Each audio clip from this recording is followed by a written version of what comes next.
नमस्कार, मैं गीता शर्मा आज आपके सामने हिंदी व्याकरण का छोटा सा टॉपिक जो बहुत ही इम्पोर्टेंट है वो डिस्कस करने वाली हूँ। So guys listen carefully.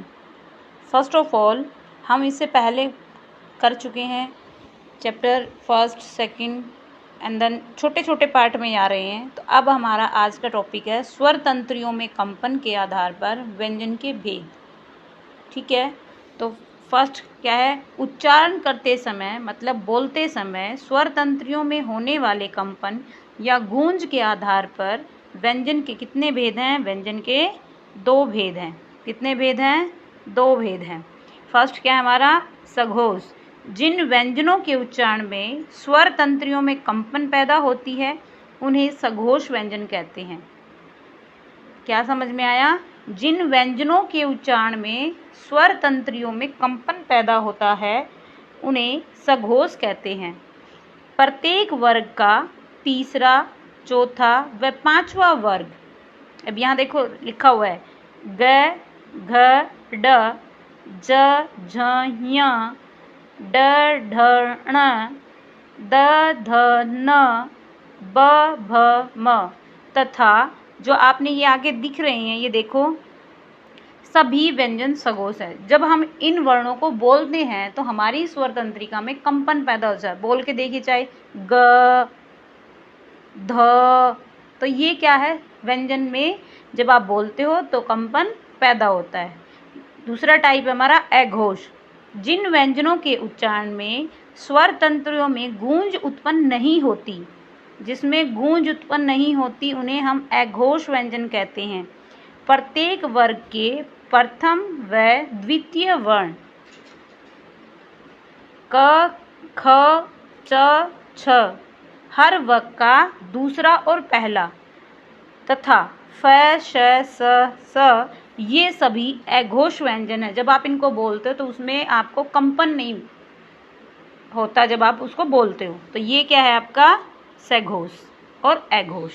ठीक है, अब आता है उच्चारण में लगे प्रयत्न के आधार पर व्यंजन के भेद। उच्चारण में लगी श्वास की मात्रा के आधार पर भी व्यंजनों को दो भेद किए गए हैं। कितने भेद किए गए व्यंजनों के? दो भेद, अल्पप्राण और महाप्राण। अल्पप्राण क्या होता है? जिन व्यंजनों के उच्चारण करने में वायु की मात्रा कम निकलती है, जिसमें कम निकलती है वे अल्प प्राण। अल्प का मतलब ही क्या होता है? कम। प्रत्येक वर्ग का तीसरा और पांचवा, प्रत्येक वर्ग का तीसरा और पांचवा क, ग, ड, च, ज, ञ, आपको ये वर्ण दिए गए हैं, इनको आप ध्यान से पढ़ना। तथा ड, ढ, य, र, ल, व, ये सभी वर्ण अल्प प्राण है। जब आप इनको बोलते हो तो वायु बहुत कम मात्रा में निकलती है। जैसे बोल के देखो क। ठीक है, समझ आया यहाँ तक? अब आता है महाप्राण। जिन व्यंजनों के उच्चारण में श्वास वायु अधिक मात्रा में निकलती है, मतलब उसको बोलते हुए लंबा टाइम लगता है, उन्हें महाप्राण व्यंजन कहा जाता है। प्रत्येक वर्ग के दूसरे और चौथे वर्ण ख, ग, छ, झ ऐसे तथा ढ, श, स, है, ये सभी क्या हैं? आपके महाप्राण व्यंजन हैं। तो मैं उम्मीद करती हूँ आपको ये समझ आए होंगे। तो आपका क्वेश्चन क्या बनता है? कोई भी आप प्रश्न बनाओगे तो कैसे बनेंगे? आपका पहला क्या बनेगा? पहला बनेगा आपका कि स्वर तंत्रियों के आधार पर व्यंजन के कितने भेद हैं? तो दो भेद हैं। कितने भेद हैं? दो भेद हैं।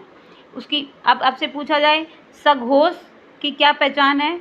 हर वर्ग का तीसरा, चौथा व पांचवा वर्ण जो बोलते हुए स्वर तंत्रियों में कंपन पैदा होता है वो क्या है आपका? सघोष है। क्या है आपका? सघोष है। ठीक है, सेकंड क्या है आपका? अघोष। अघोष क्या है? अघोष जब व्यंजनों का उच्चारण करते हैं तो स्वर तंत्री में गूंज उत्पन्न नहीं होती है।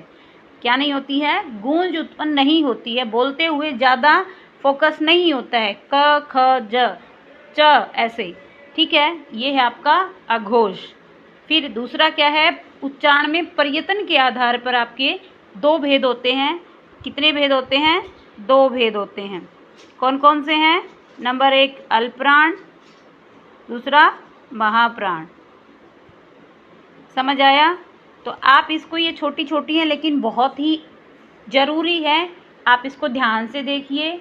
अगर आपको समझ आता है, अगर आप कोई और टॉपिक कराना चाहते हैं तो प्लीज़ कमेंट बॉक्स में लिख दीजिए। Thank you, have a nice day, watching for my video, like share and subscribe. Thank you.